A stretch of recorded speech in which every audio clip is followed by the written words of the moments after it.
बहू, ओ बहू, क्या कर रही हो? मेकअप कर रही हूँ माँ जी। अरे बहू, इतनी सुबह सुबह मेकअप करके कहीं जा रही हो क्या? हाँ माँ जी, मैं अपनी सहेली की शादी में जा रही हूँ। अच्छा। अरे बहू, मैं तो तुम्हारे आने जाने के खर्चे से ही कंगाल हो गई हूँ। अभी तुम 4 दिन पहले ही तो गई थी। ऐसा करो, तुम जाना रहने दो। सहेली की शादी तो तुम्हारे बिना भी हो जाएगी। अरे माँ जी, ऐसा कैसे हो सकता है? नहीं। वो मेरी शादी में 8 दिनों तक रुकी थी। अच्छा। और अब मैं उसकी शादी में नहीं जाऊंगी तो वो बुरा मान जाएगी। मैंने मना कर दिया ना, नहीं जाना है मतलब नहीं जाना है। फिर भी नहीं मानोगी और अपने मन की करोगी तो मैं तुम्हें जमीन जायदाद से बेदखल कर दूंगी।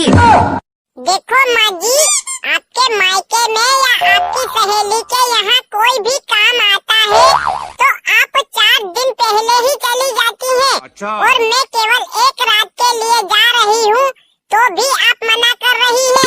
माँ जी, आप ये हमारे साथ बहुत गलत कर रही है। Oh no! देख लड़की, तू 4 किताबें पढ़कर आई तो ये मत समझ कि तू मेरी सास हो गई है और फिर तू मुझे सिखाएगी कि सही क्या है और गलत क्या है। आने दे मेरे बेटे को, आज तेरी सारी हड्डियाँ तुड़वा दूंगी। क्या हुआ माँ? तुम दोनों आपस में क्यों झगड़ा कर रही हो? देखो तो बाहर पूरा मोहल्ला इकट्ठा हो गया है। नहीं। अरे बेटा, मोहल्ला तो क्या पूरा देश भी इकट्ठा हो जाए तो भी मैं इस लड़की से डरने वाली नहीं हूँ। देख तो, ये रोज रोज मुझसे जबान लड़ाती है। Oh no! और तू इसे कुछ भी नहीं कहता। कहीं तू इससे डरता तो नहीं है?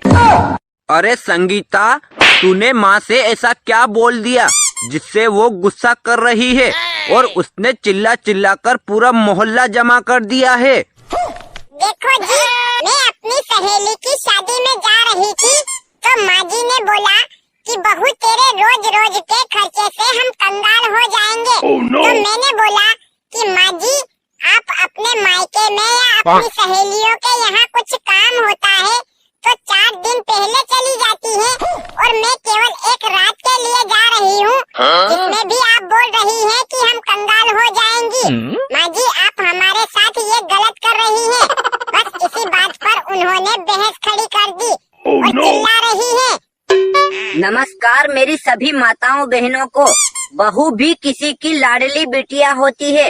अगर उसके मायके में कुछ काम आता है तो उसे भेज देना चाहिए, नहीं भेजने पर रिश्तों में दरारें पड़ जाती हैं। और मैं सभी बहनों से भी यही अपील करूंगा कि सास भी हमसे उम्र में बहुत बड़ी होती है और उन्हें ऊंच नीच का सब कुछ ज्ञान होता है। अगर वो गुस्से में आकर कुछ बोल भी देती हैं तो हमें छोटा होकर सुन लेना चाहिए।